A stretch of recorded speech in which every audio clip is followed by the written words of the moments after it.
Hello बच्चा party.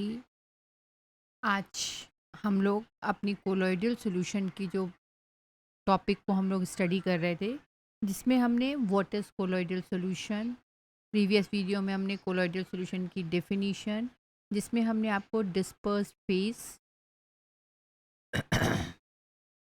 And dispersion medium के terms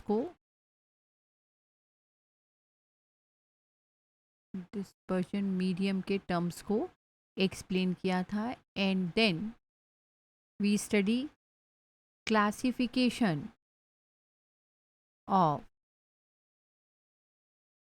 colloidal solution.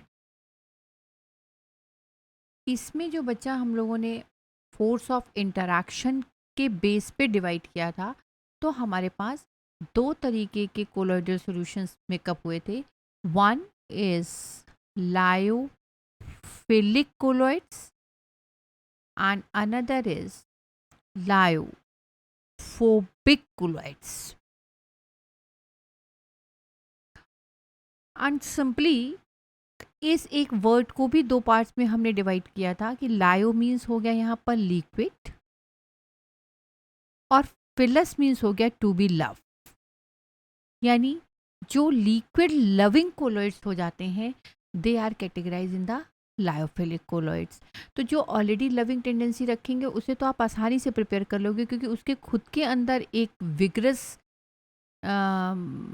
Condition है कि वो फट से लिक्विड के साथ सॉल्यूशन बनाएगा।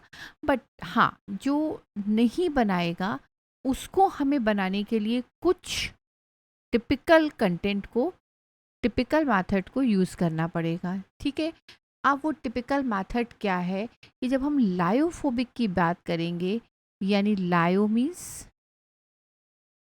लिक्विड और phobic means to be heat, जो कि लिक्विड से हीट करता है, लेकिन फिर भी हमें उसको लिक्विड में मिला करके बनाना पड़ता है, तभी वो लायोफोबिक कोलॉइड्स को फॉर्म करता है।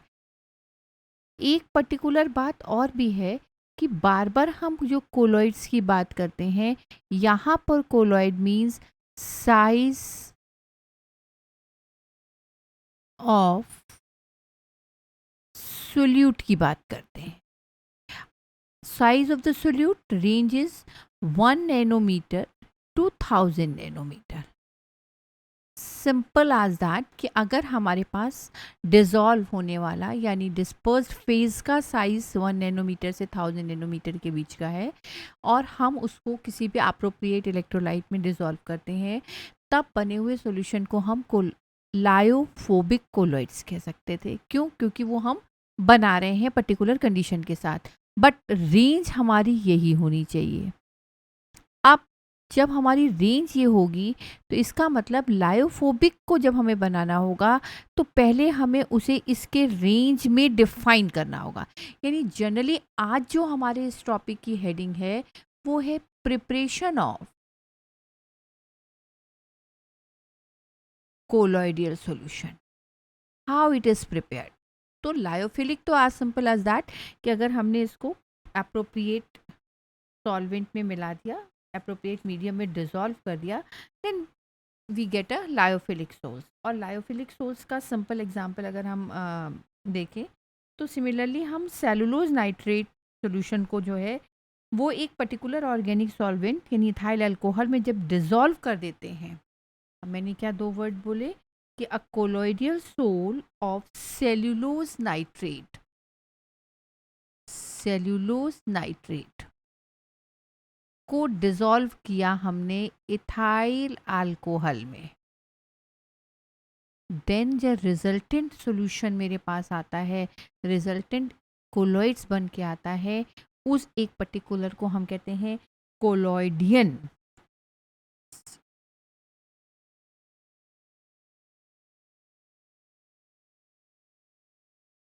तो एक नंबर का क्वेश्चन आपसे पूछ सकता है, what is collodion. So collodion is a colloidal solution of cellulose nitrate dissolve in the ethyl alcohol. ये तो आपने सिंपल लायोफिलिक की बात कर ली। जब हम लायोफोबिक को डिस्कस करेंगे, तो हमने अभी आपसे कहा कि हमें रेंज चाहिए डिस्पर्स्ड फेज का 1 नैनोमीटर टू 1000 नैनोमीटर।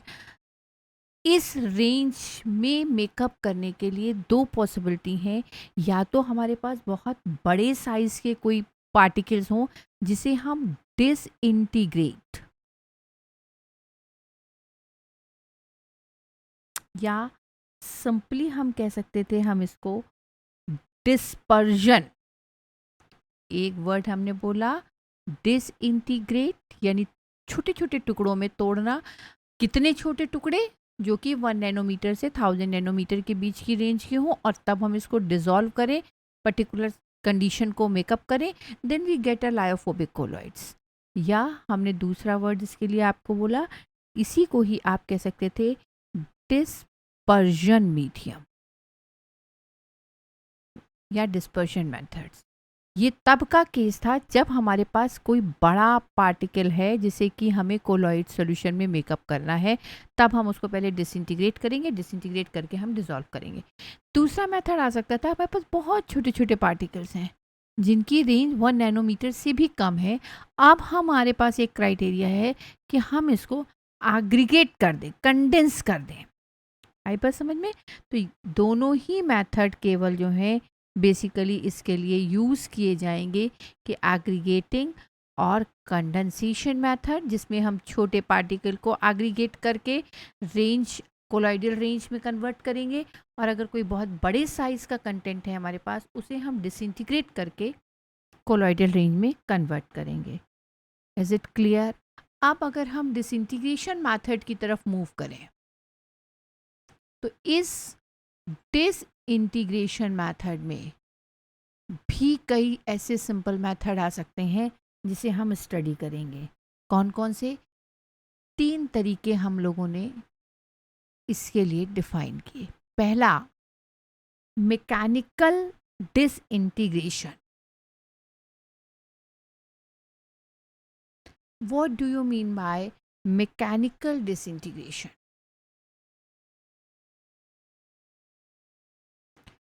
अगर आपने कभी, या कोई बच्चा ऐसा हो जिसने विलेजेस वगैरह को देखा हो, तो जो पहले गेहूं बना को आटे में कन्वर्ट करने के लिए एक घरों में 2 चक्की होती थी, जिसमें क्या होता था कि यहाँ ऊपर के साइड से उसमें गेहूं को डाला जाता था, और वो यहाँ से जाता था, और ये उसका एक पैसेज होता था, और इसके नीचे एक स्लेट जो है वो फिक्स करती जाती थी, और ये मूवेबल होता था, ये मूवेबल चिक होती थी। और इन दोनों के बीच में जब आप उस चीज़ को डालते थे जिसे कि आपको क्रश करना है, जिसे कि आपको स्मॉल पार्टिकल में कन्वर्ट करना है, गेहूं से आटा बनाना है, तब आप यहाँ ऊपर से डालते थे, इसको शेक करते जाते थे, जिसे हम कह सकते थे ड्राइविंग बेल्ट है।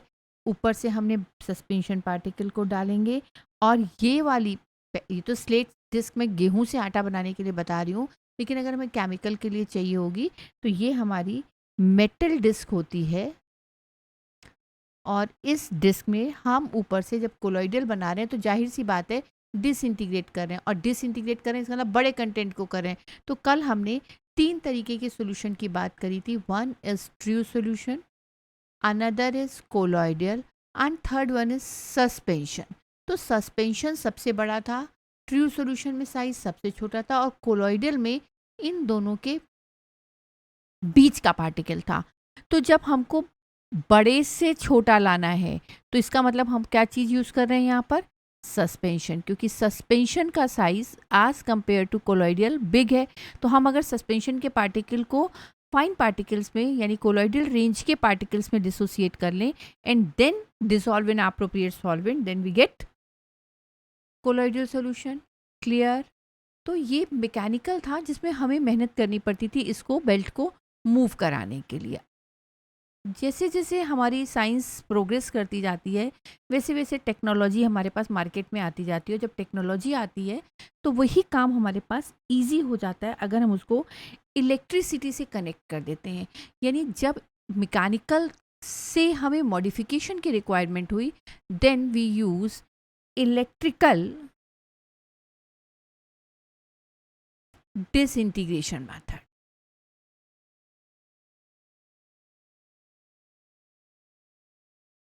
अब ऑब्वियस सी बात है कि इलेक्ट्रिकल वाला जो होगा वो मैकेनिकल से फास्ट होगा, ठीक। तो जब मैकेनिकल से ये फास्ट होगा बेटा, तो यहाँ पर वो कंटेंट जिसे हम आसानी से हाथ से या मैकेनिकल वर्क से डिसइंटीग्रेट नहीं कर पा रहे, यानी लाइक मेटल, जब हमें मेटल कोलॉइड्स को बनाना होता है then we use electrical disintegration method, और इसको भी इन्होंने एक पर्टिकुलर नाम दिया जिसे हम कहते हैं Bredig's arc method. It is also called Bredig's arc method. इस मेथड में अब चूंकि हमने इलेक्ट्रिसिटी को यूज़ करना है और हमें मॉडिफाइड वर्जन को यूज़ करना है, तब हमने एक सिस्टम तैयार किया जिसमें इसमें हमने एप्रोप्रिएट इलेक्ट्रोलाइट को फिल किया। पहले तो हम इसमें बाहर आइस डाल देते हैं ताकि जो चीज़ हम गर्म करें वो वेपर्स फॉर्म में एवोपरेट ना हो जाए, और इसके अंदर एक छोटा सा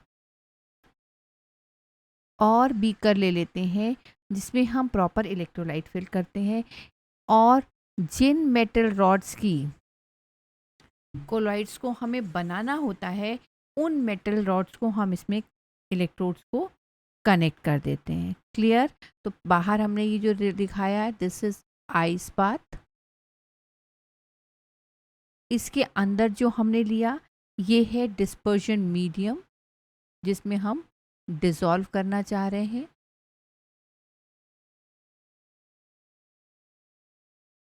और ये वो मेटल रॉड्स हैं जिसका हमें सॉल्यूशन बनाना है।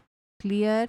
तो हमने जैसे मेटल्स की बात करी तो मेटल्स में for example gold, silver, platinum, कुछ भी गोल्ड, सिल्वर एंड प्लेटिनम, कोई भी मेटल की रॉड को हम इसमें लेंगे और इन इलेक्ट्रोड को इलेक्ट्रिसिटी से चार्ज करेंगे। जब हमने गर्म करना शुरू किया तो इसमें कुछ आर्क, कुछ फ्यूम्स, कुछ मेटल्स एक आर्क के रूप में यहाँ पर डेवलप हो जाती हैं, और वो arc as a vaporise form में कन्वर्ट ना हो जाए तो हम इसको साइड में कंटेंट में आइस को रख के कंडेंस कर लेते हैं। तो देखो यहाँ पर दोनों प्रोसेस आ गए। एक बार तो आप उसको डिसइंटीग्रेट कर रहे हो, तोड़ रहे हो छोटे छोटे पार्टिकल में, और ये छोटे पार्टिकल आपस में मिल करके भाग ना जाएं, हम उसको फिर से कंडेंस करके इस डिस्पर्जन मीडियम में डिसॉल्व कर रहे हैं, and then we get a colloidal solution. तो इस मेथड को हम कहते हैं ब्रैडीज आर्क मेथड और इलेक्ट्रिकल डिसइंटीग्रेशन मेथड। अब तीसरा मेथड हमारे पास आता है जिसे हम कहते हैं peptization method.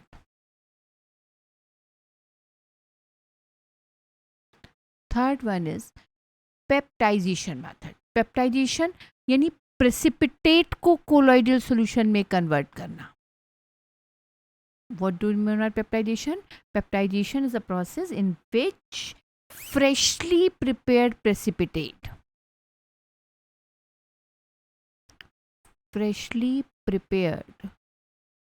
precipitate is converted into colloidal solution by using suitable electrolyte। और अब जिस कंटेंट को आप यूज करते हो कोलॉइडल सॉल्यूशन को बनाने के लिए, फ्रेश इस प्रेसिपिटेट को डिसॉल्व करने के लिए, उसे हम कह देंगे पेप्टाइजिंग एजेंट।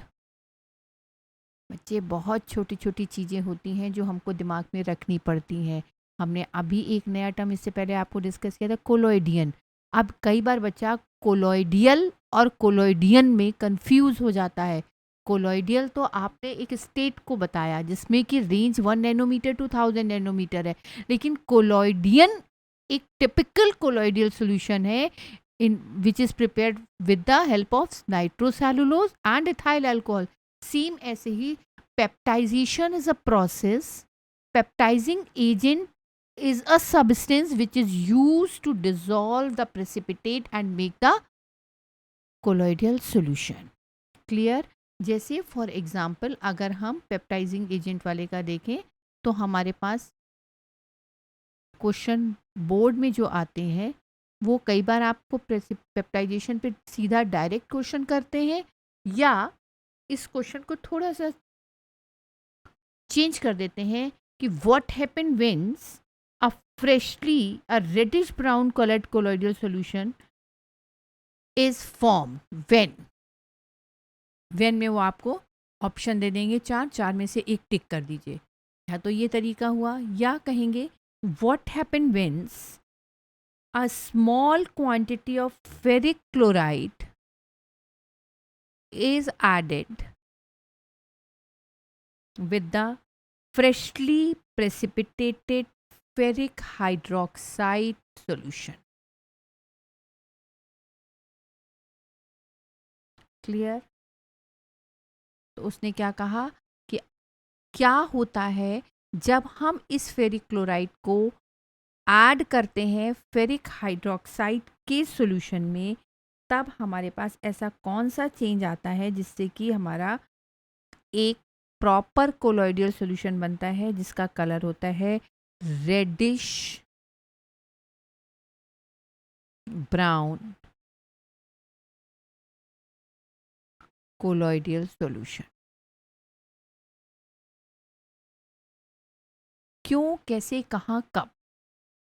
यही केमिस्ट्री की ब्यूटी है कि आपने कोई चीज़ कहीं पे मिलाई तो मिलाने पर ऐसा कौन सा चेंज हुआ जिससे कि हमारे पास चेंज आने पर कलर सॉल्यूशन का बदल जाता है, प्रेसिपिटेट कोलॉइडल में बदल जाता है, कोलॉइडियल प्रेसिपिटेट में बदल जाता है। तो यहाँ पर उसने बेटा आपको समझाया कि जब भी हम पेप्टाइजेशन की प्रोसेस को एक्सप्लेन करते हैं तो इस पेप्टाइजेशन की प्रोसेस में क्या होता है कि जो प्रेसिपिटेट होता है वो adsorb one of the ion of the electrolyte on its surface. वो एक सरफेस के एक पार्टिकल में एड्जॉर्ब हो जाता है। जैसे अगर हमने फ्रेशली प्रेसिपिटेटेड फेरिक हाइड्रोक्साइड को शेक किया aqueous solution of ferric chloride, यहाँ पर ये फेरिक क्लोराइड किसका फंक्शन कर रहा है? पेप्टाइजिंग एजेंट का। किसका कर रहा है? पेप्टाइजिंग एजेंट का वर्क कर रहा है। और ये पेप्टाइजिंग एजेंट जो है वो एड्जॉर्ब कर लेगा Fe+3 आयन को, और जब ये Fe+3 आयन को अपने में एड्जॉर्ब करा लेगा, सरफेस पे कलेक्ट करा लेगा, तो इसका मतलब तब वहाँ पर यहाँ से ये आयन OH जो है वो H2O के फॉर्म में निकल जाएगा, यहाँ पे कलेक्शन हो जाएगा जिसकी वजह से कलर चेंज हो जाएगा। क्लियर? ये तो हमारे तीनों डिसइंटीग्रेशन मेथड थे जिसमें हमने एक बड़े पार्टिकल को ब्रेक करके कोलॉइडल रेंज में कन्वर्ट किया। अब सेकंड हम लोग इसकी मेथड को डिस्कस करेंगे जो कि कहलाता है एग्रीगेटिंग और कंडेंसेशन मेथड।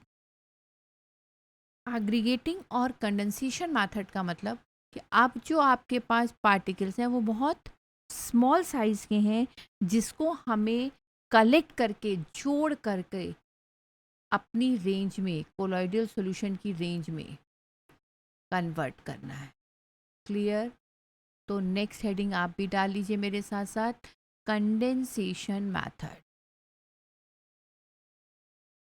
इस कंडेंसेशन मेथड की स्टडी करने के लिए भी पहले हम उसको एक छोटे से फ्लो चार्ट फॉर्म में स्टडी करके देखें कि कौन कौन से कंडेंसेशन मेथड को हम यूज़ कर रहे हैं। ठीक? तो कंडेंस, बार बार कह रही हूँ, जोड़ देना। तो smaller particles of the dispersed fair are condensed and converted into the colloidal range. पहला, अगर हम एक्सचेंज ऑफ सॉल्वेंट की बात करें, कई बार सॉल्वेंट को चेंज करके भी हम अपने साइज ऑफ पार्टिकल्स को कंडेंस कर सकते हैं। कैसे? जैसे अगर एक सल्फर या फास्फोरस का सॉल्यूशन प्रिपेयर है अल्कोहल में, और सल्फर और फास्फोरस के सॉल्यूशन को जो कि अल्कोहल में प्रिपेयर है, इसको जब आप पोर आउट करते हो वाटर में, तब वाटर में इसकी सॉल्युबिलिटी कम होने की वजह से ये पार्टिकल्स आपस में कंडेंस हो जाते हैं कोलॉइडियल रेंज में और हमारा कोलॉइडियल सॉल्यूशन प्रिपेयर हो जाएगा। क्लियर?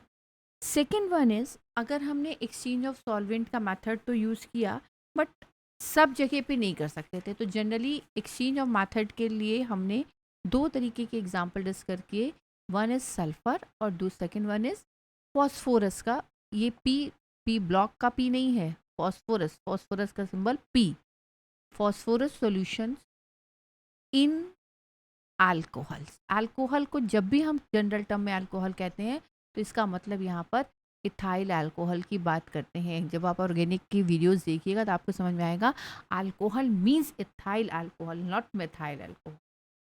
क्लियर? सेकेंड हो सकता था हम इसको गेन आउट करते चेंज ऑफ फिजिकल स्टेट से। सेकेंड हो सकता था चेंज ऑफ फिजिकल स्टेट। अगर हम फिजिकल स्टेट को चेंज कर देते तब भी आई थिंक हम कोलॉइडल रेंज की तरफ मूव कर सकते थे।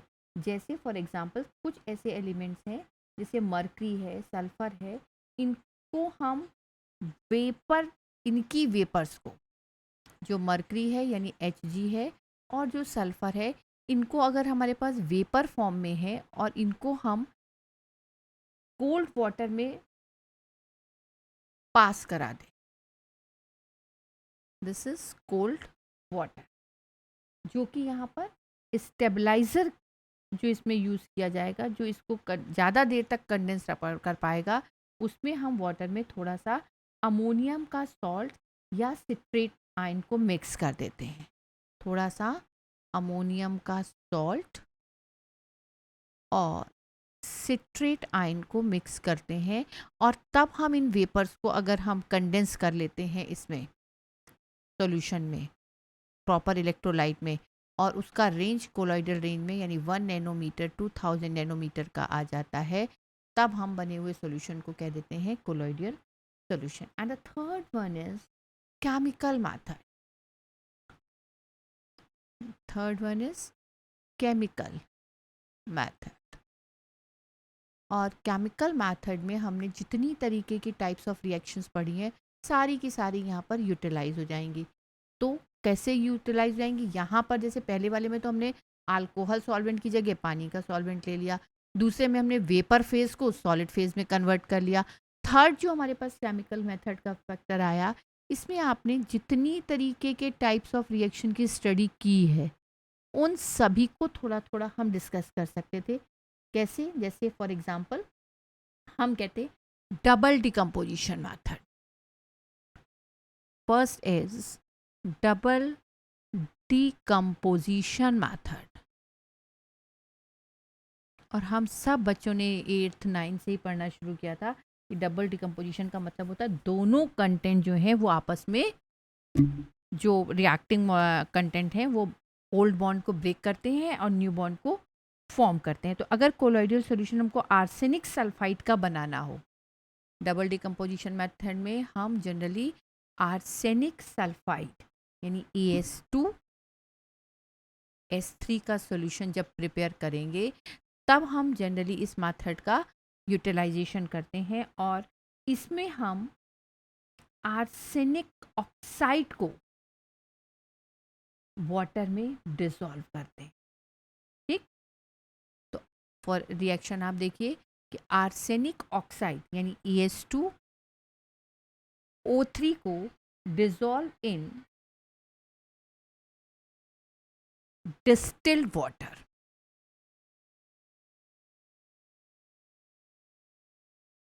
क्लियर?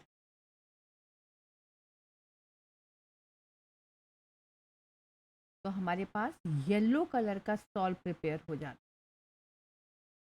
नहीं, इसको आप पहले H2S से रिएक्शन करें, then you find AS2S3 plus 3 moles of H2O। Clear? तो हमने हाइड्रोजन सल्फाइड में इसको डिसॉल्व कराया and then we get water, तब ये लिक्विफाई कंडीशन में आ जाएगा और ये जो सॉल्यूशन आएगा this is called yellow salt. Clear. Second method हम डिस्कस कर सकते थे, जो जनरली हम लोग यूज़ करते हैं, वो है oxidation method. Second method is oxidation method. और इस ऑक्सीडेशन मेथड की हेल्प से हम सल्फर सॉल्यूशन को प्रिपेयर कर सकते हैं। यानी a colloidal solution of sulphur can be prepared by passing hydrogen sulphide into a solution of sulphur dioxide. तो ऑक्सीडेशन मेथड में क्या हुआ कि SO2 ने इस H2S के साथ रिएक्ट कराया and then sulphur sol is prepare. Because हमने यहाँ पे H2O के ऑक्सीजन के 2 मोल्स थे, तो हमको इसका मतलब 2 मोल्स ऑफ वाटर निकालने हैं, और 2 मोल्स ऑफ वाटर निकालने हैं इट मीन्स हाइड्रोजन के 4 मोल्स चाहिए। तो रिएक्शन को बैलेंस भी हम लोग ऐसे ही कर लेते हैं। तो अब हमारे पास हाइड्रोजन बैलेंस हो गई, ऑक्सीजन बैलेंस हो गई, तो अब हमारे पास टोटल सल्फर कितनी बची, 2 इधर और 1 इधर। इसका मतलब then we get sulphur salts. Clear. Third, अगर हमने ऑक्सीडेशन पढ़ लिया तो इसका मतलब हमें रिडक्शन भी पता होना चाहिए। रिडक्शन मेथड जिसमें हम मेटल जो हमारे पास है, जैसे गोल्ड, सिल्वर, प्लेटिनम, इसे हम इजीली प्रिपेयर कर सकते थे। फॉर एग्जांपल गोल्ड बनाना है तो हमने इक्वेशन करा दी, गोल्ड ऑरिक क्लोराइड इक्वेशन को टेनिस क्लोराइड से रिएक्शन कराया, then we get 2 moles of Au and SnCl4। अब हम इसको बैलेंस कर ले बच्चा, क्योंकि 3 2 ज़ा 6 है, तो यहाँ पर ये 4 है, तो इसका मतलब अगर हम इसको बैलेंस करें 6, तो 2 से भी नहीं आएगा, 2 से कर देंगे तो 8 हो जाएगा, तो यहाँ पे बैलेंस होगा। इसका मतलब अगर हम इसको थ्राइस करके बैलेंस करें तो ये हो गया थ्राइस, तो 3 2 ज़ा 6 और 6 12। यस, अब हमारा बैलेंस हो जाएगा, तो हम इसको थ्राइस करते हैं, तो 4 3 ज़ा 12। ये हमारा गोल्ड का सॉल बन गया, यहाँ पर ये सल्फर का सॉल बन गया। अब चौथा जो मैंने हेडिंग यहाँ पे अभी आपके लिए छोड़ रखी है, this is called hydrolysis method. Hydrolysis, किसी भी चीज़ को पानी में डालें और उसको with the help of water break down कर दें, that process is hydro means होता है वाटर, एंड लिसिस मतलब होता है फिजन। यानी with the help of water when we dissociate a particular solution into colloidal solution. जैसे फॉर एग्जांपल हम इसमें फेरिक हाइड्रोक्साइड का सॉल्यूशन मेकअप कर सकते थे, तो फेरिक हाइड्रोक्साइड का बनाने के लिए फेरिक क्लोराइड के प्रेसिपिटेट को वाटर में डिसॉल्व कर दीजिए, तो ये आ जाएगा FeOH का होल थ्राइस और 3 मोल्स ऑफ HCl। तो ये हमारे पास फेरिक हाइड्रोक्साइड का भी सॉल्स बन गया। तो ये हमारे कंडेंसेशन मेथड थे, जिसमें हमने केमिकल मेथड भी यूज़ कर लिया, फिजिकल स्टेट को भी चेंज कर लिया और सॉल्वेंट को भी चेंज कर लिया। अब जब हमारे पास कोलॉइडल सॉल्यूशन बन के तैयार हो गया, तो बनाते समय में हमने कई सारे यहाँ पर इलेक्ट्रोलाइट को यूज़ किया। जब हमने मिक्स किया तो कई बार कुछ इलेक्ट्रोलाइट ज़्यादा मिक्स हो सकता है, कुछ कम मिक्स हो सकता है, कुछ मिक्सिंग के समय कुछ सॉल्युबल इम्प्योरिटीज़ को भी क्रिएट करता है, जो कि उस कोलॉइडल सॉल्यूशन में कुछ अनवांटेड पार्टिकल्स को भी क्रिएट कर रहा है। उस अनवांटेड इम्प्योरिटीज़ को रिमूव करने के लिए हम अब बने हुए कोलॉइडल सॉल्यूशन को प्यूरिफाई करेंगे। It means next heading is purification of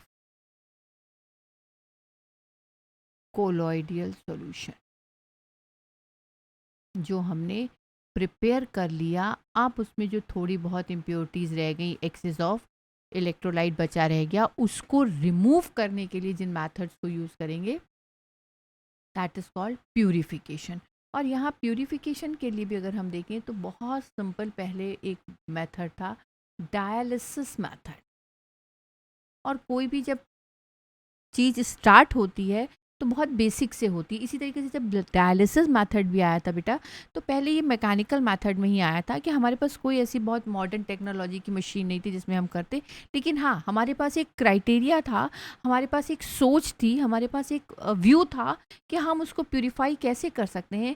अगर हमारे पास एक पर्टिकुलर बड़े से बीकर में हम ऐसे कंटेंट को यहाँ से पास कराएं जिसमें वो इम्प्योरिटीज डिसॉल्व होती हो, यानी जब हमें कोलॉइडल सॉल्यूशन को प्योर करना था, तो हमने क्या किया, एक पार्चमेंट पेपर या सेलोफिन पेपर की एक छोटी सी मतलब जैसे आप कह सकते हो बैग टाइप का बनाया, और इस बैग में हमने कोलॉइडल सॉल्यूशन को फिक्स किया, इसमें हमने कोलॉइडल सॉल्यूशन को फिल कर लिया। ये यहाँ हमारा आया कोलॉइडल सॉल्यूशन। क्लियर? जब हमने यहाँ से वाटर को इनटेक किया, तो वो वाटर क्या करेगा, इस बैग के अंदर से भी पास हो जाएगा, और जब वो पास होगा तो हमने आपको पहले जब चैप्टर की प्रीवियस वीडियो के बारे में बात करी थी, तब हमने वहाँ पर आपको बताया था कि जो पहले कोलॉइडल सॉल्यूशन का हमारे दिमाग में कंसेप्ट आया था, हमारे साइंटिस्ट ग्राहम सर ने, थॉमस ग्राहम सर ने इसको डिफाइन करने की कोशिश की थी, वो डिफ्यूज़न रेट के बेस पर ही की थी। और डिफ्यूज़न रेट के बेस पर इन्होंने दो तरीके के वर्ड्स यूज़ किए थे। वन इज कॉल्ड क्रिस्टलॉइड्स, और दूसरा वर्ड जो हम लोगों को उन्होंने कहा था वो था कोलॉइड्स। यानी किसी भी सॉल्यूशन में हम इन दो फैक्टर्स की बात करते हैं। तो जब आपने वाटर को यहाँ से में से पास किया, ये जो बनी हुई हमारी बैग थी, ये या तो पार्चमेंट पेपर की थी या सेलोफिन पेपर, यानी जिसे हम कह सकते थे सेमी परमेबल मेम्ब्रेन की तरह काम करी थी, या इसको हम एक सिंपल सा वर्ड कह सकते थे, डायलाइजर मेम्ब्रेन, डायलाइजिंग मेम्ब्रेन। ये डायलाइजिंग मेम्ब्रेन अपने अंदर से इस क्रिस्टलॉइड को तो जाने देगी, जो पानी में डिसॉल्व होकर के इस पानी के साथ यहाँ से बाहर निकल जाएंगे। लेकिन अब जब इसके अंदर जो इम्प्योरिटीज़ थी, जिसमें से उन्होंने कुछ इम्प्योरिटीज़ को या कुछ क्रिस्टलॉइड्स को तो बाहर की तरफ जाने दिया, तो अब इस कोलॉइडल सॉल्यूशन में प्रॉपर मेरे पास क्या बचा, प्योर फॉर्म ऑफ कोलॉइड्स। लेकिन ये प्रोसेस क्योंकि मैकेनिकल प्रोसेस है, तो बहुत स्लो हो रही थी, प्यूरिफिकेशन हो रहा था। बट वही मैंने बोला कि जैसे जैसे हमारे पास टेक्नोलॉजी आती जाती है, हम हर काम को शॉर्ट में और मैक्सिमम ईल्ड के लिए कन्वर्ट करते जाते हैं। और इस डायलिसिस मेथड का यूज़ हम जो है मेडिकल साइंस में भी करते हैं, जहाँ पर हम किडनी जो है हमारी बॉडी की, वो परफॉर्म करती है प्यूरिफाइंग ब्लड के नेचर को। तो जब हमारी किसी भी पेशेंट की किडनी फेल हो जाती है या किडनी में प्रॉब्लम आती है, तब हम इस प्रोसेस की हेल्प से उसके ब्लड को प्यूरिफाई करते हैं आर्टिफिशियल किडनी की हेल्प से। क्लियर? तो तब हम कहते हैं कि हमको हर कुछ समय के बाद इस इंसान की डायलिसिस करानी पड़ती। तो this is a mechanical process and it's a very slow process. इसको फास्ट करने के लिए जब इसी डायलिसिस मेथड को हमने इलेक्ट्रिसिटी, ऑब्वियस सी बात है कि जब हम हाथ से किसी चीज़ को काम करते हैं तो हमें ज़्यादा टाइम लगता है, और जब हम मशीन से काम करते हैं तो हमें वो चीज़ कम का टाइम में ज़्यादा आउटपुट देते हैं। तो इसी तरीके से जब इस डायलिसिस प्रोसेस को हमने इलेक्ट्रिसिटी से कनेक्ट कर दिया, तब यही प्रोसेस कहलाई electro dialysis. Is it clear? तो डायलिसिस तो एक ही चीज़ है, ये फैक्टर चेंज नहीं हुआ, ये प्रोसेस वही है लेकिन अब यहाँ पर जो हम सीधे खाली वाटर को पास आउट करा रहे थे, वहाँ पर हम इस एपरेटस में एक साइड में फिर से बना लो यहाँ पर ताकि कंफ्यूजन ना रहे कि अब हमने जब इसके अंदर इस एक बैग को डाला और इसके अंदर कोलॉइडल सॉल्यूशन रखा, और यहाँ पर जो हमने फैक्टर लिया उसमें वन साइड पे एनोड एंड अनदर साइड में कैथोड प्लेट को हमने कनेक्ट कर दिया। क्लियर? और अब जब हमने यहाँ से वाटर को पास कराया और यहाँ से बाहर निकाला तो ये एनोड और ये कैथोड आउटर बैटरी से कनेक्ट कर दिए जाएंगे। ये वही डायलाइसिंग मेम्ब्रेन हो जाएगी, यहाँ से आउटपुट, यहाँ से इनपुट, और तब हमारा काम इजी हो जाएगा। Then the process is called electrodialysis. ये तो हुई सिंपल डायलिसिस की बात। तीसरा इसमें एक बड़ा अच्छा टर्म आता है, मुझे तो अच्छा लगता है, मुझे नहीं मालूम कि आपको अच्छा लगेगा नहीं, कि अल्ट्रा फिल्ट्रेशन। क्यों? क्योंकि फिल्ट्रेशन वर्ड तो हमें पता है, फिल्टर करना, छान लेना। छानने के लिए हम लोग लैब में क्या यूज़ करते हैं? फिल्टर पेपर यूज़ करते हैं। और ये फिल्टर पेपर जो है वो इस तरीके से गोल हम लोग लैब में बच्चों को देते हैं, जिसमें छोटे छोटे छोटे छोटे कई सारे पोर्स होते हैं, और इस पोर्स में से जब हम अपने सॉल्यूशन को पोर आउट कराते हैं तो जो हमारे इम्प्योरिटीज़ होती हैं वो इस फिल्टर पेपर पे रह जाती। लेकिन चूंकि कोलॉइडियल सॉल्यूशन में रेंज है हमारे पास 1 नैनोमीटर 2000 नैनोमीटर, इस रेंज के पार्टिकल्स के लिए हमें एक फिल्टर पेपर तो यूज़ करना है, बट वो थोड़ा सा नॉर्मल ना हो करके स्पेसिफिक हो। उस स्पेसिफिक फिल्टर पेपर को हम कहते हैं अल्ट्रा फिल्टर पेपर। अब ये अल्ट्रा फिल्टर पेपर भी प्रिपेयर कैसे किया गया, यानी प्रिपरेशन ऑफ अल्ट्रा फिल्टर। इस फिल्टर पेपर को, जो नॉर्मल हमारे पास था, इस फिल्टर पेपर को हमने सबसे पहले इनके होल्स को ब्लॉक करने के लिए हमने इसको कोलॉइडियन सॉल्यूशन में, कोलॉइडियन सॉल्यूशन में डिप किया। कोलॉइडियन सॉल्यूशन क्या था? नाइट्रोसेलुलोज प्लस अल्कोहल के सॉल्यूशन में इस नॉर्मल फिल्टर पेपर को डिप किया। अगर आप किसी कागज़ को किसी सॉल्यूशन में डिप करेंगे तो ऑब्वियस सी बात है कि बहुत मतलब वेटी होने की वजह से वीक होने लगेगा। अब इस फिल्टर पेपर को हार्ड करने के लिए, जो कि हमारा वेट होने की वजह से बहुत वीक सा हो रहा था, हमने इस फिल्टर पेपर को हार्डनिंग के लिए फॉर्मेल्डिहाइड में डिप किया। ये सॉल्यूशन इस पेपर को हार्ड करेगा, और जब वो थोड़ा सा हार्ड कर देगा, अब हमने थर्ड स्टेप में इसको ड्राइंग किया, सुखा लिया। और जब हमने ड्राई कर लिया तब हमारा ये अल्ट्रा फिल्टर पेपर रेडी हो गया। क्लियर?